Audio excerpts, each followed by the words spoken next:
درې کسان داسې دي چې د هغې عبادت الله نه قبلوي او په هغې باندې الله جنت حرام کړی دی، دا مستحق د جهنم دي. جنت ته به درې کسان نه ځي، د جنت خوشبو به هم نه محسوسوي. یو پکې کوم سړی دی؟ امام الانبیا وایي شرابي سړی چې شراب څکي.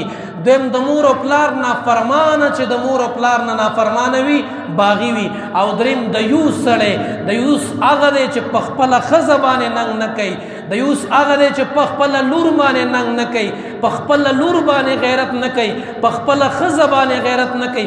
ورته پته ده چې لور په ګناه کې اخته ده، ورته پته ده چې ښځه په ګناه کې اخته ده، او دا بیا هم په دې باندې چپ دی، په دې باندې خاموش دی. چپوالی درکنار، خاموشوالی درکنار. په دې پلار ته فخر دی چې زما لور په دې لباس کې راغله، په دې خاوند ته فخر دی چې زما ښځه په دې لباس کې ګرځي.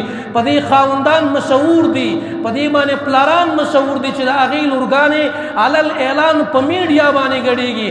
بدن ښکاري، پښتو یې وشرموله، حیا یې وشرموله، غیرت یې وشرمو. دې پلار له شرم ورنه راغی، دې پلار له حیا ورنه راغله. دا پلار تپوس کوي ما ته زما جرم وښایې، ما ته زما ګناه وښایې، ما ته زما خطا وښایې. د دې نه به بل غټ جرم سوي چې ستا لور ټوله دنیا ګوري، د دې نه به بل غټ جرم سوي چې ستا ښځه ټوله دنیا ګوري.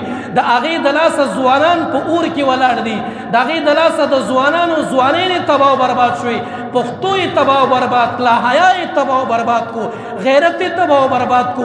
اسلامیت سره لوبې کوي، د قرآن د احکاماتو سره لوبې کوي. پلار وایي ما ته زما ګناه او زما جرم وښایه، دینه بل غټ جرم، دینه بل لویه ګناه، دینه بل غټه حیا بې حیایي چې دا کوم پتا کې ده. تاله شرم در نه راغی، تاله شرم ونه درېدو، تاله خو مرګ په کار دی په ضد د دې چې تپوس کې چې ما څه کړي.